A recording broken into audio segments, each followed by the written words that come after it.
서쪽 백호가 동쪽 용을 집어삼키려 한다.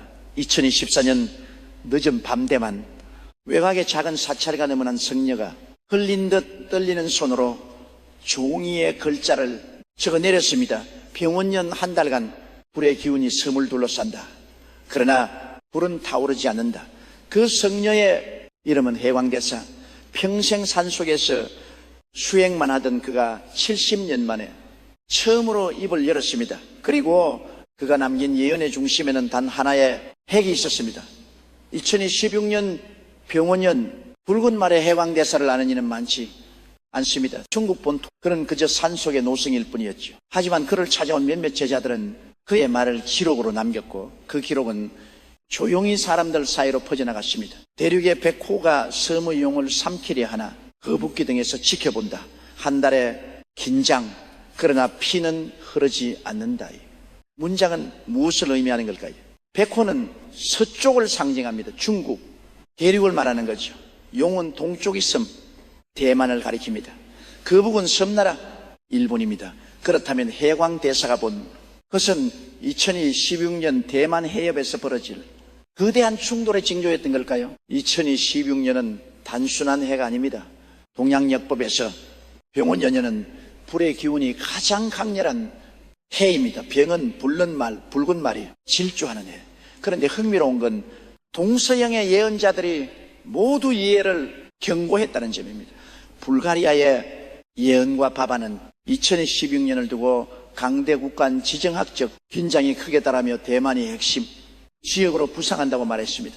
한국의 타너스님은 남방하원이 시작되는 병원년부터 동북아의 운명이 바뀐다고 예언했죠.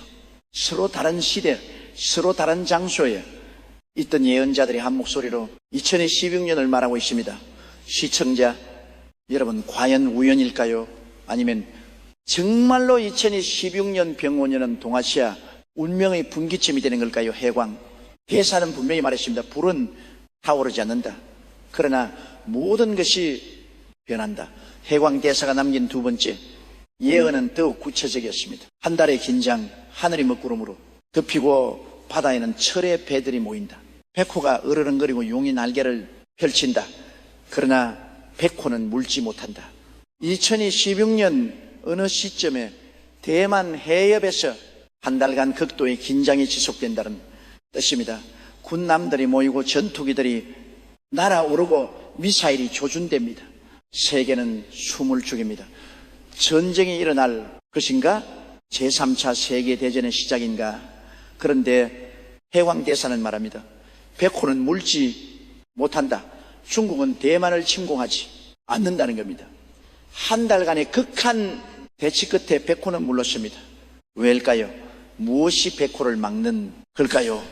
해광대사는 이렇게 설명합니다. 독수리가 하늘에서 내려다 본다. 그리고 거북이 두려워든다. 독수리는 미국입니다. 태평양을 건너 동아시아로 굽어보는 독수리, 그 독수리가 날개를 펼치는 순간 백호는 한 발 물러설 수밖에 없습니다. 그리고 섬나라 일본이라는 거북은이 모든 장면을 지켜보며 공포에 떠니다. 실제로 군사 전문가들은 말합니다. 중국이 대만을 무력으로 침공할 경우 미국이 개입할 가능성이 매우 높다고. 그리고 그 순간 중국은 국제적으로 고립되고 경제는 붕괴하며 시진핑 체제 자체가 위협받을 수 있다고 말합니다. 해광대사의 예언과 정확히 일치하는 분석입니다. 하지만 예언은 여기서 끝나지 않습니다. 해광대사가 남긴 세 번째 예언은 더욱 놀랍습니다. 거북이 공포를 먹고 무장한다. 2030년까지 거북의 등은 2배로 단단해진다. 일본이 군 사력을 급격히 강화한다는 뜻입니다. 2016년 대만 위기를 목격한 일본은 자신도 언제든 중국의 표적이 될 수 있다는 공포를 느낍니다. 그리고 그 공포는 일본을 움직입니다. 평화헌법 개정 방위비, 정액 자위대 정규군 전환. 일본은 2030년까지 군사력을 2배로 키우며 보통 국가로 변모합니다. 이것이 단순한 예언일까요? 아니면 이미 움직이고 있는 현실일까요? 실제로 일본은 2023년부터 방위비를 대폭 증액하기 시작했습니다. 2017년까지 국내 총생산 대비 2% 수준으로 끌어올린다는 계획입니다. 해광대사가 본 미래는 이미 조금씩 현실이 되고 있는지도 모릅니다. 그렇다면 한국은 어떻게 될까요? 해광대사는 한반도에 대해서도 분명한 예언을 남겼습니다. 그리고 그 예언은 우리의 운명과 직결되어 있습니다. 호랑이의 땅에 독수리가 둥지를 틀었다. 백호가 용을 위협할 때 독수리는 호랑이의 땅에서 날아오른다. 호랑이는 한국입니다. 독수리는 미국 주한 미군을 말하는 거죠. 해광대사가 본 것은 대만 위기시 주한 미군 기지가 핵심 역할을 하게 된다는 사실이었습니다. 군사 전문가들은 이미 경고했습니다. 대만 해협에서 군사 충돌이 발생할 경우 한국의 평택, 군산, 오산 등 주한 미군 기지가 후방 지원 기지로 활용될 가능성이 매우 높다고 전투기가 이륙하고 물자가 수송되며 부상자가 구송됩니다. 한국은 원하든 원치 않더니 전쟁의 한가운데 서게 됩니다. 그런데 해광대사의 예언에는 더 충격적인 내용이 있습니다. 호랑이의 혈자리가 드러난다. 백호가 그곳을 노려본다. 혈자리란 급소를 말합니다. 한국의 주요 군사기지들이 중국의 표적이 된다는 뜻입니다. 중국은 미군이 대만 문제 개입하는 그것을 막기 위해 주한 미군 기지를 직접 공격할 수도 있다는 시나리오를 검토하고 있다는 겁니다. 실제로 중국군은 한반도까지 사전거리에 두는 중거리 미사일을 대량으로 배치하고 있습니다. 동계열 미사일들은 평택 기지를 정확히 타격할 수 있는 능력을 갖췄죠. 해광대사가 본 것은 단순한 미래가 아니라 이미 준비되고 있는 현실이었습니다. 시청자 여러분, 2016년 대만 위기는 단순히 대만의 문제가 아닙니다. 그것은 곧바로 한국의 문제가 되고 동아시아 전체의 문제가 됩니다. 우리는 과연 이 위기 앞에서 어떤 선택을 해야 할까요? 해광 대사의 예언은 여기서 놀라운 반전을 보여줍니다. 호랑이 땅의 지도자들이 쓰러진다. 서쪽 백호에게 나라를 넘기려던 자들이 모두 물러난다. 2016년을 전후로 한국 정치 지형이 급변한다는 예언입니다. 진중 성향의 지도자들, 중국에 의존하던 정치인들이 줄줄이 실각합니다. 왜일까요? 대만 위기를 목격한 국민들이 깨닫기 때문입니다. 중국은 결코 우리의 친구가 아니라는 사실을, 언제든 우리를 위협할 수 있는 존재라는 사실을 해광대사는 말합니다. 백성들이 일어난다. 그들은 진짜 호랑이의 기운을 가진 지도자를 원한다. 국민들이 직접 나서서 나라의 방향을 바꾼다는 겁니다. 애국자들이 다시 중심에 서고 한국은 새로운 정치 체제로 태어납니다. 이것이 가능한 이야기일까요? 한국 역사를 돌아보면 그런 순간들이 있었습니다. 1960년 4월, 1987년 6월, 2016년 겨울, 국민이 직접 일어나 역사를 바꾼 순간들. 해광대사는 2016년을 전으로 또 한 번 그런 순간이 온다고 예언합니다. 그러나 시련도 함께 옵니다. 해광대사는 경고합니다. 백호가 분노한다. 호랑이의 배를 조인다. 중국이 한국의 경제 보복을 가한다는 뜻입니다. 무역 제재, 관광 금지, 한국 기업 퇴출, 2017년 사드 배치대와 비교할 수 없을 정도로 강력한 압박이 옵니다. 한국 경제는 큰 타격을 받습니다. 수출이 급감하고 기업들이 어려움에 처하며 실업률이 치솟습니다. 그런데 해광대사는 이렇게 말합니다. 고통은 약이 된다. 호랑이는 백호에 배에서 벗어나 스스로 먹이를 찾는다. 위기가 오히려 기회가 된다는 겁니다. 중국의 경제 보복으로 시련을 겪지만 한국은 이를 계기로 중국 의존도를 낮춥니다. 무역로를 다각화하고 새로운 시장을 개척하며 내실을 다지는 강한 나라가 됩니다. 실제로 경제 전문가들은 말합니다. 한국이 중국에 지나치게 의존하는 경제 구조는 언젠가 반드시 문제가 될 것이라고, 그리고 그 문제를 해결하는 과정에서 한국은 더 건강한 경제 체제를 갖추게 될 것이라고 말합니다. 해광대사의 예언과 정확히 일치하는 분석입니다. 시청자 여러분, 고통 없이 성장은 없습니다. 22년 위기는 한국에게 시련이지만 동시에 도약의 기회입니다. 우리는 이 위기를 어떻게 활용할 수 있을까요? 해왕대사의 예언에는 더욱 놀라운 내용이 숨어 있습니다. 북쪽에 곰이 백호를 의심한다. 금새끼가 남쪽 호랑이를 바라본다. 북한이 중국에 대한 신뢰를 잃는다는 뜻입니다. 2022년 대만 위기를 지켜본 북한은 깨닫습니다. 중국은 결국 자신의 이익만 챙긴다는 사실을, 대만을 위해서도, 북한을 위해서도 진정으로 싸우지 않는다는 사실을, 그리고 북한은 방향을 바꿉니다. 해왕대사는 말합니다. 2017년부터 남과 북계문이 조금씩 열린다. 눈물이 흐른다. 남북관계의 변화가 온다는 겁니다.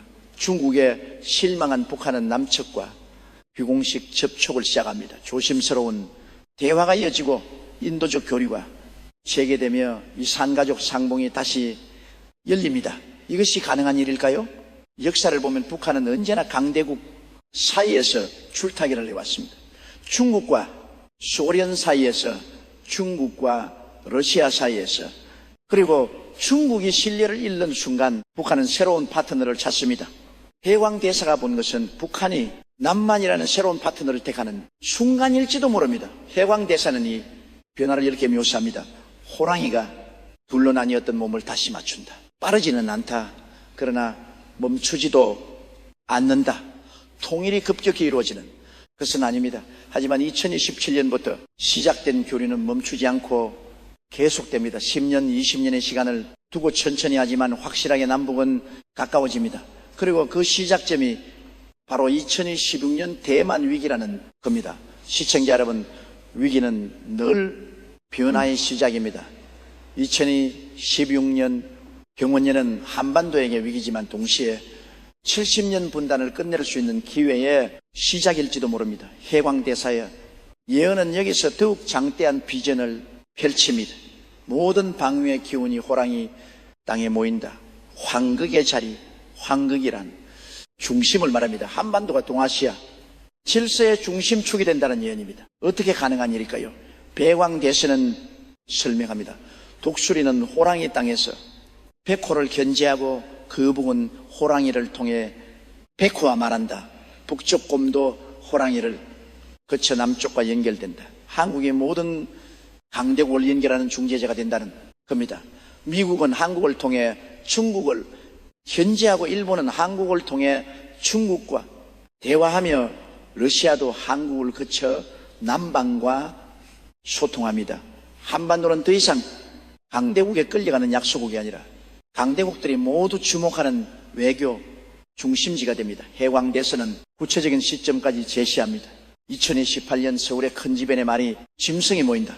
2028년경 서울에서 미국, 중국, 일본, 러시아 정상들이 모여 동아시아 안보를 논의하는 회의가 열린다는 예언입니다. 그리고 그 회의를 주최하는 나라가 바로 콧방개 한국이라는 겁니다. 현실적으로 가능한 이야기일까요? 전문가들은 말합니다. 2026년 대만 위기 이후 동아시아에는 새로운 안보 질서가 필요할 것이라고, 그리고 그 새로운 질서를 만드는 과정에서 한국의 역할이 매우 중요할 것이라고 분석합니다. 해왕대사가 본 미래는 이미 전문가들이 예측하는 시나리오와 일치합니다. 시청자 여러분, 한국은 작은 나라가 아닙니다. 우리는 세계 10위권 경제 대국이며 문화 강국이고 기술 선진국입니다. 2026년 위기를 잘 넘긴다면 한국은 동아시아의 중재자이자 리더로 우뚝 설 수 있습니다. 해왕대사의 예언은 경제와 문화에 대해서도 놀라운 미래를 제시합니다. 호랑이의 노래가 온 세상에 퍼진다. 백호의 땅에도, 곰의 땅에도, 심지어 북쪽 금새끼의 귀에도 들린다. 한류가 더욱 확산된다는 예언입니다. 중국에서도, 러시아에서도, 심지어 북한에서도 한국의 음악과 드라마와 영화가 퍼져나갑니다. 문화는 정치보다 강합니다. 문화는 국경을 넘고 이념을 뛰어넘어 사람들의 마음을 움직입니다. 해왕대사는 말합니다. 2030년 이후 호랑이는 기술의 보물을 지킨다. 독수리와 백호가 서로 싸울 때 호랑이가 균형을 잡는다. 미중 기술 전쟁이 심화되는 가운데 한국의 핵심 기술을 지키며 양측 사이에서 균형자 역할을 한다는 겁니다. 반도체, 배터리, 바이오, 한국이 가진 핵심 기술들은 미국도 중국도 모두 필요로 하는 것들입니다. 그리고 한국은 어느 한쪽에 휘둘리지 않고 자신의 이익을 지키며 기술 강국으로 우뚝 섭니다. 해왕대는 이렇게 덧붙입니다. 2035년 호랑이 한 마리가 가진 부위의 크기가 거북 한 마리를 넘어선다. 2030 본년경 한국의 1인당 국내 총생산이 일본을 추월한다는 예언입니다. 놀라운 이야기처럼 들리지만 경제 전문가들은 이미 가능성을 제시하고 있습니다. 한국의 성장 속도와 일본의 정체를 고려할 때 2030년대 중반 역전이 충분히 가능하다고 분석합니다. 시청자 여러분, 한국의 미래는 어둡지 않습니다. 이 16년 위기를 잘 넘긴다면 한국은 경제적으로도 문화적으로도 기술적으로도 동아시아 최강국으로 우뚝 설 수 있습니다. 그러나 해왕대사는 경고도 함께 남깁니다. 모든 것은 준비에 달려있다. 준비되지 않은 자는 기회를 잡지 못한다. 2016년 병 5년은 향후 30년 운명을 결정할 갈림길입니다. 이 한 해를 어떻게 준비하고 어떻게 대응하느냐에 따라 한국의 미래가 완전히 달라집니다. 해왕대사는 구체적인 조언을 남깁니다. 두려워하지 말되 방심하지 말라. 중령의 도를 지켜라. 극단으로 치우치지 말라는 뜻입니다. 중국과 완전히 등을 돌려서도 안 되고 미국에 무조건 의존해서도 안 됩니다. 냉정하게 국익을 따지고 균형을 잡으며 우리의 길을 가야 합니다. 해왕대사는 또한 말합니다. 경제의 뼈대를 바꿔라. 한 곳에 의존하던 것을 여러 곳으로 나눠라. 중국 의존도를 낮추고 무역 상대국을 다 변화하라는 조언입니다. 베트남, 인도, 중동, 유럽, 아메리카 세계 곳곳으로 무역로를 넓히고 경제 구조를 개편해야 합니다. 그래야만 2026년 위기 이후 중국의 경제 보복에서 살아남을 수 있습니다. 해왕대사는 마지막으로 이렇게 당부합니다. 호랑이는 혼자 사냥하지만 때로는 무리가 필요하다. 같은 편을 잘 골라라. 동맹을 잘 선택하라는 뜻입니다. 미국과의 동맹을 튼튼히 하되 일본, 호주, 동남아 국가들과도 협력을 강화해야 합니다. 그리고 무엇보다 남북 관계 개선에 힘써야 합니다. 분열된 호랑이보다 하나된 호랑이가 훨씬 강하니까요. 시청자 여러분, 2016년 병원 야년은 이미 다가오고 있습니다. 우리에게 남은 시간은 많지 않습니다. 그렇다면 우리는 무엇을 준비해야 할까요? 해광, 대사의 예언을 종합하면 명확한 그림이 나타납니다. 2016년 대만 해협에서 한 달간 극한 긴장이 지속되지만 전쟁은 일어나지 않습니다. 그러나 이 위기는 동아시아 전체를 뒤흔니다. 일본은 무장하고 한국은 정치적 격변을 겪으며 북한은 방향을 바꿉니다. 그리고 이 모든 변화의 중심에 한국이 섭니다. 한국은 위기 속에서 중국 의존도를 낮추고 경제 구조를 개편하며 더 강한 나라로 거듭납니다. 남북 관계가 개선되고 한국은 동아시아 외교의 중심지로 부상합니다. 문화와 기술에서 세계를 이끌고 경제적으로도 번영합니다. 하지만 이 모든 것은 조건부입니다. 해광대사는 분명히 말했습니다. 준비된 자만이 기회를 잡는다.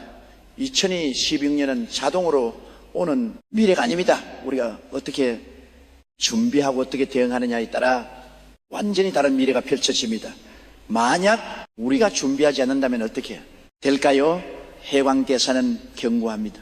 준비 없는 호랑이는 먹이가 된다. 중국의 경제 보복에 무너지고 주한 미군 기지 문제로 혼란에 빠지며 북한 도발의 속수무책으로 당할 수 있습니다. 일본은 홀로 강해지고 한국은 뒤처집니다. 동아시아 질서 재편 과정에서 한국은 소외되고 다시 강대국에 끌려다니는 약속으로 전락할 수 있습니다.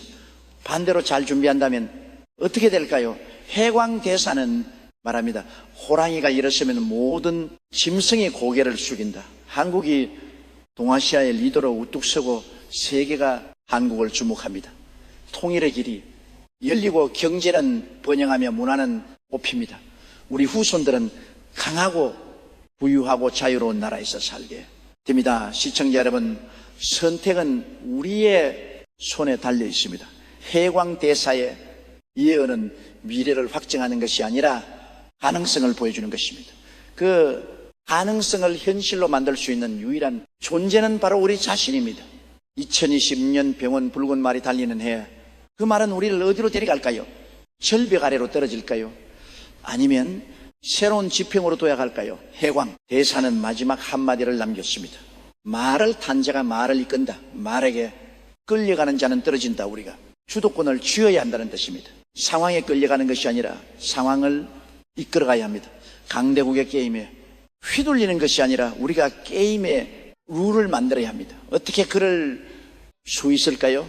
해광대사는 답을 주지 않았습니다. 아니, 정확히 말하면 답을 우리에게 맡겼습니다. 예언자는 방향을 가리킬 뿐 길을 걸어가는 것은 우리의 몫입니다. 하지만 한 가지는 분명합니다.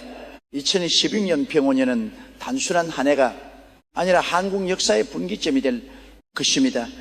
그리고 그 분기점에서 우리가 어떤 선택을 하느냐에 따라 향후 30년 아니 100년의 운명이 결정될 것입니다.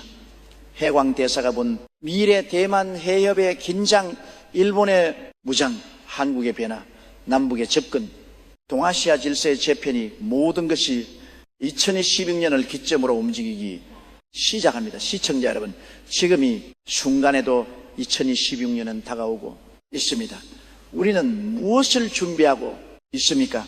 우리는 어떤 선택을 할 준비가 되어 있습니까? 그리고 가장 중요한 질문, 우리는 정말로 붉은 말을 탈 준비가 되어 있습니까? 배광 대사는 떠났습니다. 그는 그의 목소리를 들을 수 없습니다. 하지만 그가 남긴 예언은 살아 움직입니다. 그 예언이 경고인지 희망인지는 우리가 결정합니다. 우리가 어떻게 행동하느냐에 따라 예언은 재앙이 될 수도 있고 축복이 될 수도 있습니다. 26년 병원년, 서쪽 백호와 동쪽 영의 대결, 그 한가운데 선 호랑이, 과연 호랑이는 살아남을까요? 아니, 그저 살아남는 것이 아니라 더 강해질 수 있을까요? 답은 아직 정해지지 않았습니다. 답은 지금 이 순간 만들어지고 있습니다. 당신의 선택으로, 당신의 행동으로, 당신의 준비로 마지막으로 묻겠습니다. 병원 5년 이후 당신이 살고 싶은 한국은 어떤 나라입니까? 강대국에 끌려다니는 나라입니까? 아니면 동아시아를 이끄는 리더입니까? 그 선택은 지금 이 순간 시작됩니다. 이 영상이 도움이 되셨다면 구독과 좋아요 부탁드립니다. 그리고 댓글로 여러분의 생각을 들려주세요. 2022년 병년, 우리는 과연 무엇을 준비해야 할까요? 끝까지 시청해 주셔서 감사합니다.